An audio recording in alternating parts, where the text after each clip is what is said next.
Welcome to Just Relationships, the show that offers you concrete ways to make your relationships better. Whether it's your boss, your spouse, your children, or your friends, the quality of your relationships in life directly affects how you feel about yourself and the success you achieve. Your host, Dr. Duffy Spencer, a psychotherapist, telecoach, author, and seminar leader, will interview top experts to help you learn to manage this essential part of your life. And now, here's your host, Dr. Duffy Spencer. Greetings to you. Well, it's always about love, isn't it? And when do we get love? How do we get love? What is the ability for us to receive love at any age? And there are lots of myths about love being not available to older people.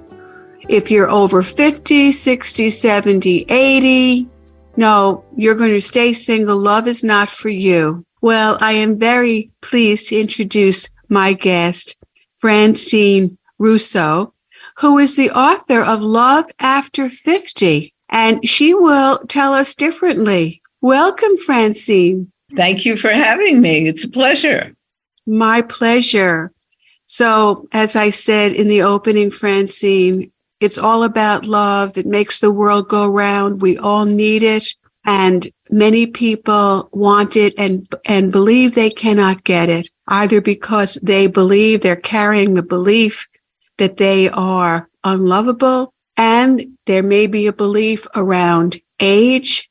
We live in an ageist society, a sexist society, a looksist society, many isms.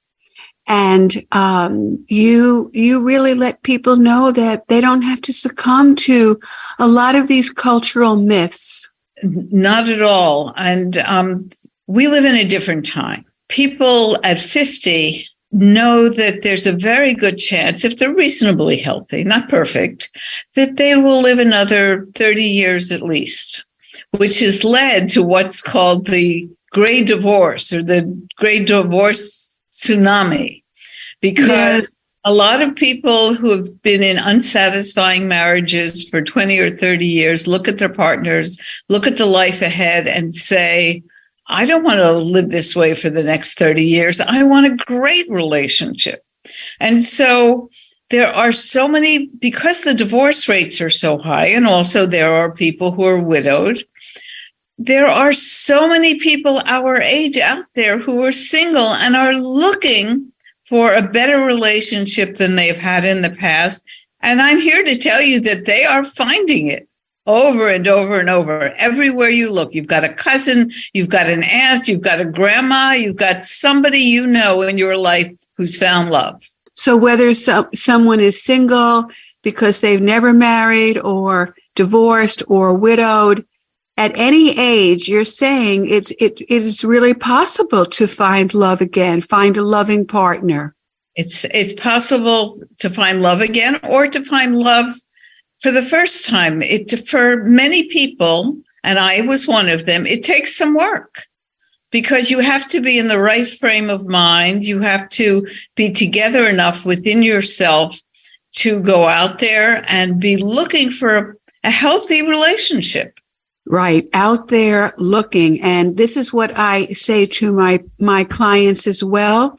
I'm a psychotherapist, and we no longer have the small village matchmaker. So we can do this electronically if we care to.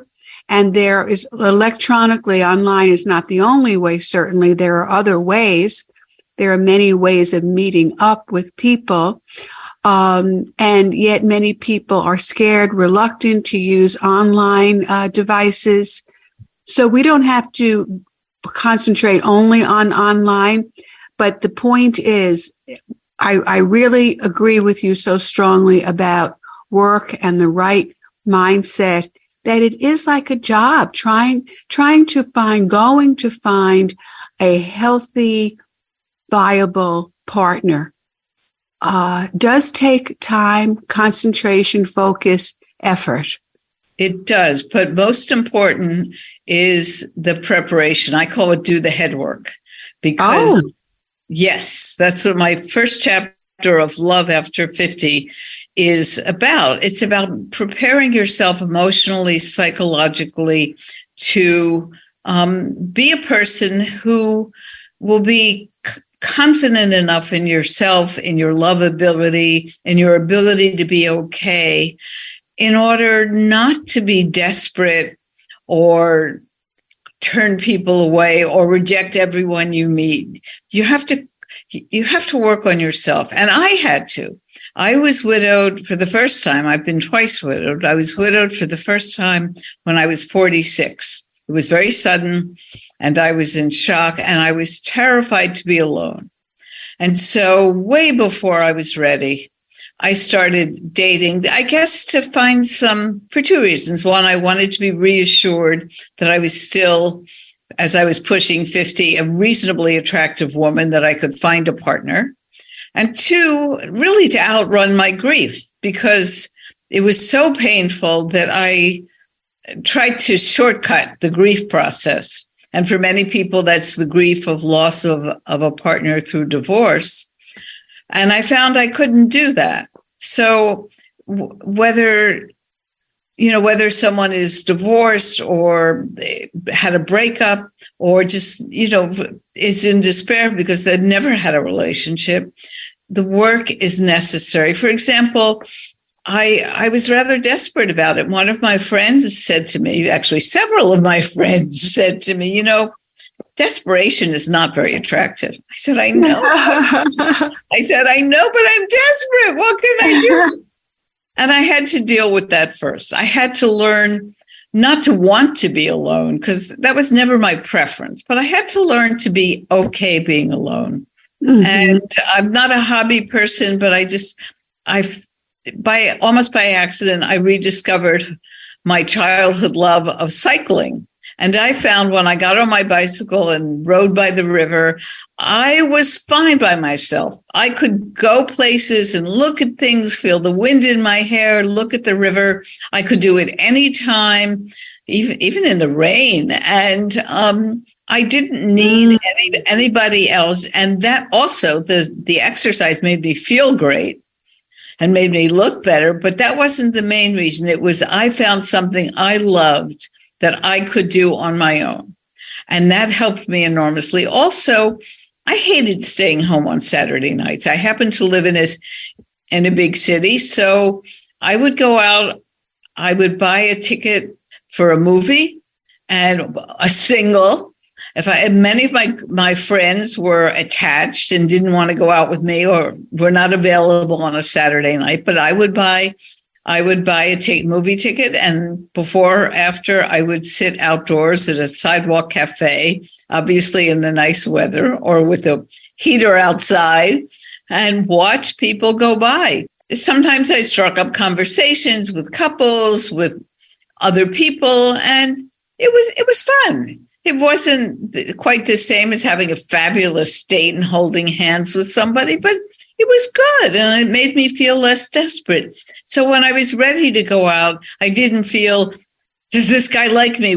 Will he call me back? Will this be the one? Because so many people get into these desperate fantasies about the future. And I was able to finally start going out and meeting people. And when I was on a date, and this is what I advise people. Francine, yes. May I interrupt you for a moment? Course. Because what you're saying is so important. I want to just underscore it. Of course, number one, be okay with yourself. See yourself as being lovable and that you are a person of worth and attraction. And this in and of itself is huge. It's a huge undertaking. That's number one.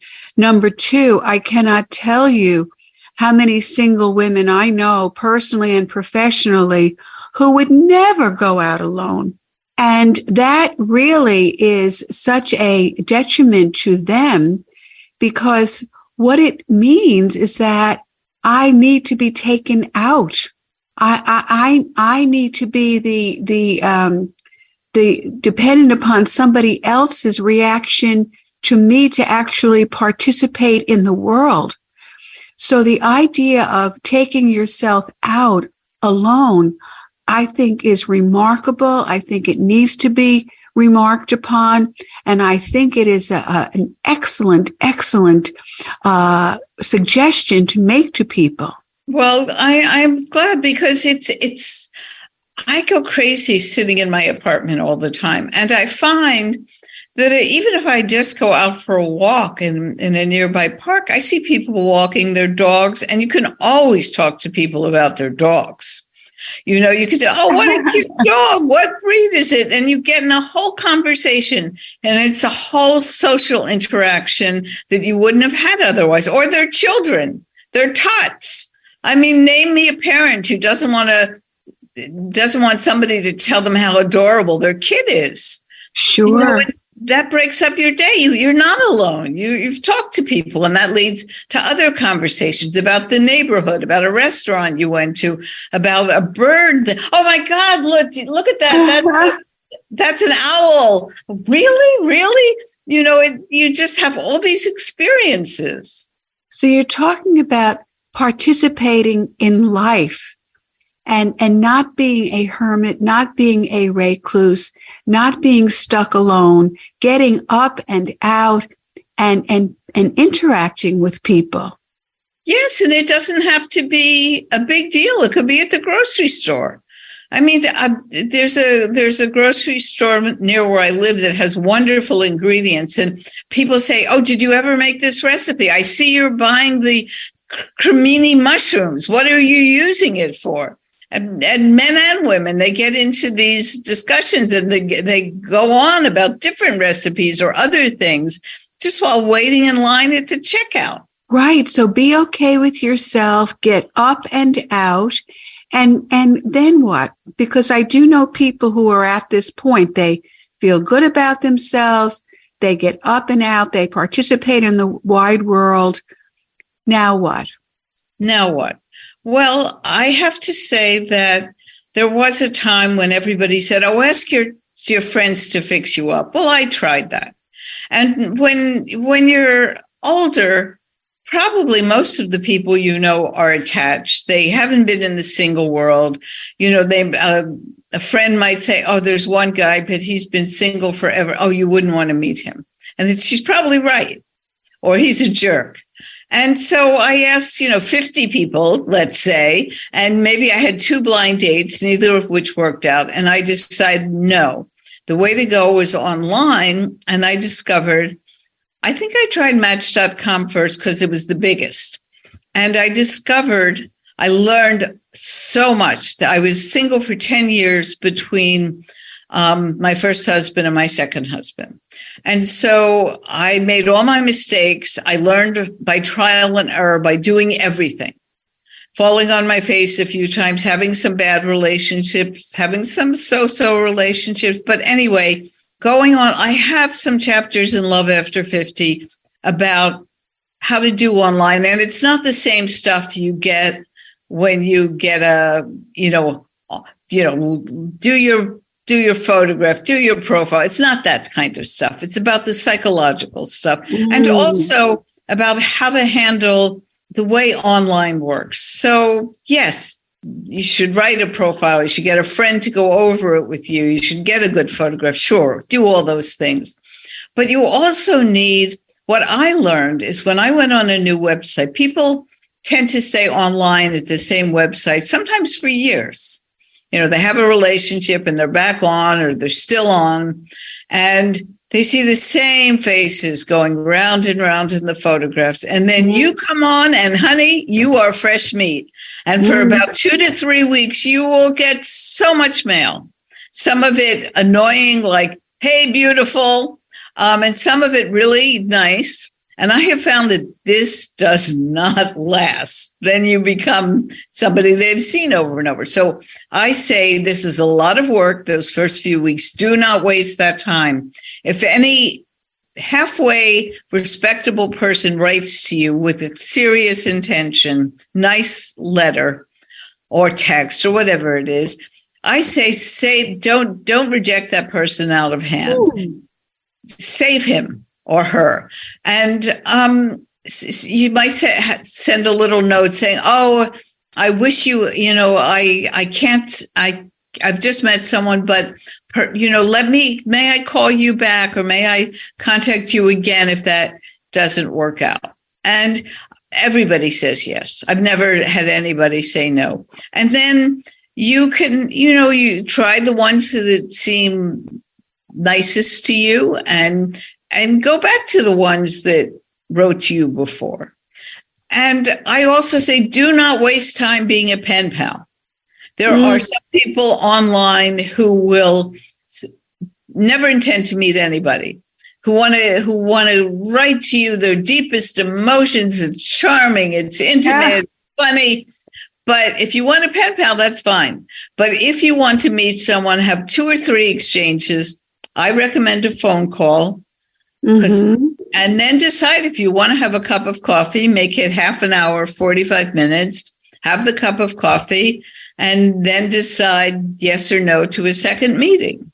And of course, Francine Russo, author of Love After 50, it goes without saying that this is a public place, that you keep yourself safe logistically, not being alone with someone that you don't know, that sort of thing. Oh, absolutely. And of course, all of this is in Love After 50.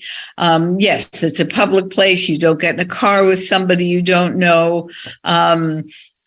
And you also eventually get a sense if somebody's not right. If somebody is madly in love with you and is in the email and has never met you, there's something wrong there. They want something. They may want money, they may want sex, whatever they want, it's probably not in your interest. Too much is too much. And there's even a term, Francine, called love bombing. Oh. And this is really applied to narcissists who will set you up and make you so wonderful, just bomb you with all these loving messages and try to overtake you in that way, court you. And then when you are so-called hooked, then they revert to their self-centered way of being and manipulating, et cetera, et cetera. So just as you say, if somebody just overwhelms you with these loving messages, there is a term, love bombing. Beware, right? Beware. Yes, absolutely. Yes. Absolutely. And use the common sense that your age has given you. You know that you may be an attractive and interesting and smart person, but you're not 16. So that you can judge. One of the most important things I say on dates, too many people are worried about, does he like me? How is he reacting? why is the other person looking at the floor? But what helps people on a date is to be thinking, what do I think of this person? Is this a person I like? Is this a person I respect? Is this somebody I would really want to spend more time with? Has he or she spent their lives doing things I respect? And most of all, does he talk about the other people in his life, especially the other intimate people in his life, in a positive or negative way?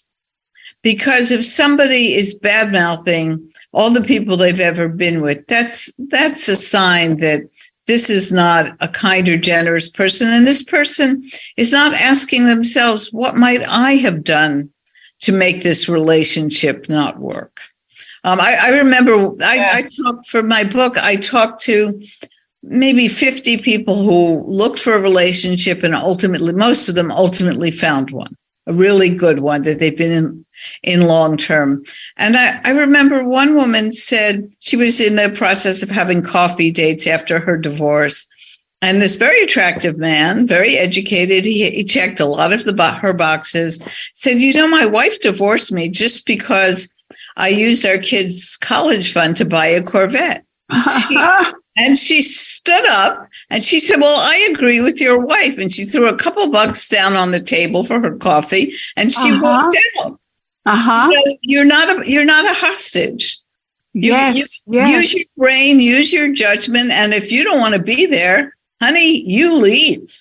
Right. Excellent. You're not a hostage. You always have an exit plan, your own car. And I would also add, let people know where you are and that sort of thing. Keep yourself safe.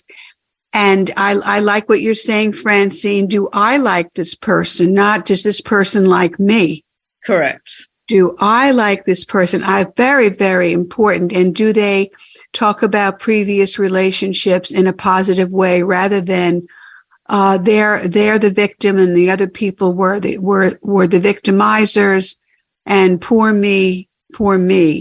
So that's the least person you want to be with. Absolutely. Correct. And may I just add, I do believe, especially for women, that it's so important. You didn't use the word proactive, but you're talking about proactivity, that you make your own profile. You do the initiating. You don't only answer other people's profiles, but you create. And in your profile, you talk about the kind of person you are looking for, besides the kind of person that you are. That's absolutely true. I recommend writing to as many people as possible. I had a friend who wrote to like 10 people. She said, I got 2 responses. That's like a 20% return. And I figured, I guess I'm not such hot stuff. And she wrote to 30 people. And she got 6 responses. And she said, great. And she had one date every day for a week. And she met a lot of really nice people. It's in the numbers, right? It's a numbers game. Absolutely in the numbers. And you have to think that you are going to have many, many first dates before you find somebody you even want to have a second date with. And that's just the nature of things. Most of these people will be perfectly nice. You may actually enjoy some of them. Others you may find incredibly boring, but it's just part of the process. If you find somebody you really can talk to and you want to keep on talking, that kind of chemistry is rare. But if you keep going, you will find it. So, Francine, can I just go back a minute, because you and I are proactive people, and if God forbid something happened to my husband, I would eventually certainly be willing to go online. But there are people, mostly women, who are more hesitant. I would never go online. That somehow it's scraping the bottom of the barrel. What is it saying about me? It makes me desperate. What would you say to people who don't like even the idea of going online? I would say that if you go online, you will find not people who are desperate. You will find huge numbers of people who have discovered that the only way they are likely to meet somebody at our age. I mean, look, we're not going to dances in high school. We're not going to football games where, we go out with the crowd and then go to the soda shop. If you don't meet somebody at church or you don't meet somebody at your club, and let's face it, there are very few unattached people our age. When you go online, that's where everybody is. Mm-hmm. When I went online, I found, I might look at an attractive older man in the grocery store, and maybe even try to chat him up. But I didn't know whether he was married or attached or potentially interested or not. And nothing ever happened that way. And then I went online and I found maybe 10 people, really interesting sounding people who perhaps lived a few blocks from me that I never would have met in a million years. They were highly educated. They had a lot in common with me. And like me, they had no other way to meet people. They weren't desperate. And they sure don't want to go to bars, right? They're not going to bars. Well, if you live in a place where there's a nice bar where older people go and meet people, that's fine. Mm-hmm. But very few of us do. So basically, you want to go where the action is, and you want to go where the pool of eligibles is. Exactly. And use the electronic matchmaker. That's what it's there for. It's what it's there for. Yes. But I say, don't let a lot of matchmaking, a lot of online dating sites match you with people. whatever algorithms they use, I think are silly. You go searching yourself. If you look on a website, you can find something called advanced search, where you fill in your requirements, education level, or divorce, single, religion, whatever it is you're looking for, and it will come up with people who fit your categories, also how far away they live. And contact these people. A lot of them may not have been active online for a while. They may be married or attached by now. Just send out a nice letter to each person, and maybe one or two will write back. And also look at the people the site matches you with. And I did this thing. There's some site that had this game. Which of these men appeals to you? We're going to, if they say yes to you, then we'll put you together. And I just checked all of them. So I figured I would find out if one of them was interested in me, I would find out. And I did. And I turned out I dated this guy for over a year. We had a wonderful time. And you don't have to play by their rules, honey. Yes. And Francine, we have just a moment, and I want to just let everyone know, if you want more tips from Francine Russo, the author of Love After 50, come back next week, because we're doing part 2. And let me just make sure I get this right, Francine. What is this advanced search? I've never heard of that. That's something in addition to the online sites? No, it's on the site. It's just usually buried in the fine print on the side, where you have all the different options. Certainly, or some kind of search. Usually there's some kind of option for search. It's in the menu. It's in the menu of the sites. And so what would be some dating sites for people over 50? Well, I would say all of them. The biggest ones, I myself think it works better to email rather than text. I would avoid those instant date things where you look at a photograph and swipe. I myself would not do that. I think more time is needed. I would say the big ones like Match.com, or the specialized ones, like if you want to stay in your religion, like or eHarmony or JDate or Christian Singles or Our Time, ones for people over 50. Try a bunch of them. Thank you, Francine. You already gave us such a chakra block full of menu of what to do to create the kind of life we want to create. And if you don't want to be alone, you surely do not have to be alone. Do not buy into these cultural myths. So until next week, Francine. And meanwhile, this is Dr. Duffy Spencer saying goodbye for now and wishing you great relationships.